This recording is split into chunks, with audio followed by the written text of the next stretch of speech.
On l'a déjà dit, l'antisémitisme, l'antijudaïsme dont ont été victimes les Juifs a conduit à toute une série dans l'histoire de persécutions de toutes sortes de façons.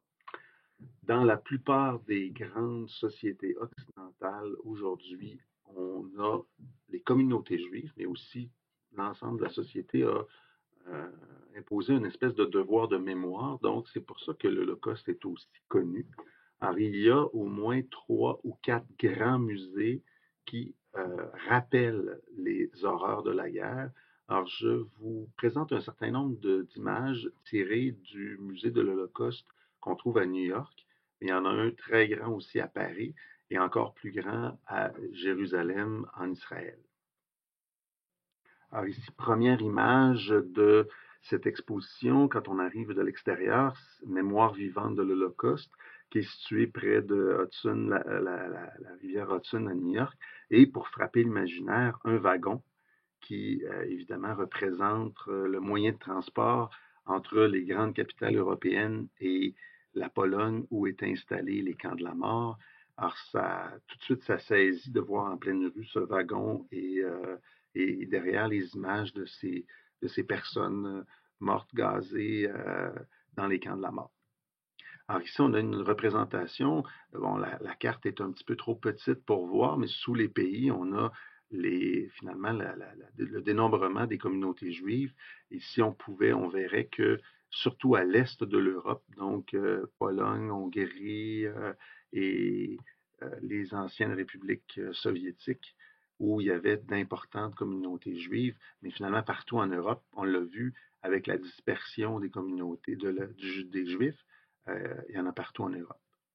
Évidemment, partout dans ces communautés-là, il y a une culture très riche, une vie communautaire où le livre, on l'a dit, le livre est important, la connaissance, le savoir. Alors, les Juifs de génération en génération se transmettaient cet amour de la connaissance et du livre, et ça a produit de grands cerveaux, de grands personnages de l'histoire humaine, de la pensée humaine. On peut penser à Marx, à Freud, à Einstein, à des grands artistes, des femmes précurseurs de la condition des femmes qui sont tous et toutes juives.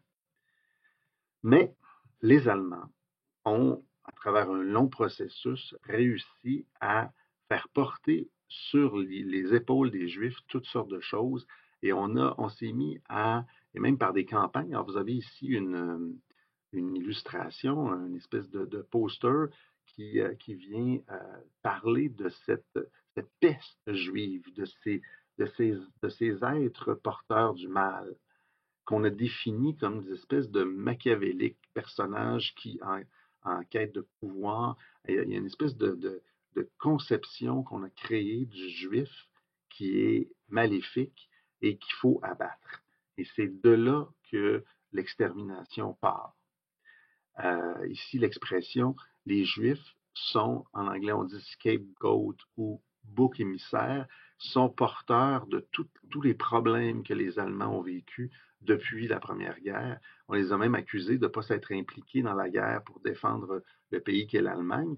Sauf qu'on sait par les documents d'archives qu'il y a plusieurs centaines de milliers de Juifs qui sont morts pendant la Première Guerre sous les couleurs de l'Allemagne. Curieusement, ces gens-là ou qui sont morts ou qui se sont battus pour l'Allemagne.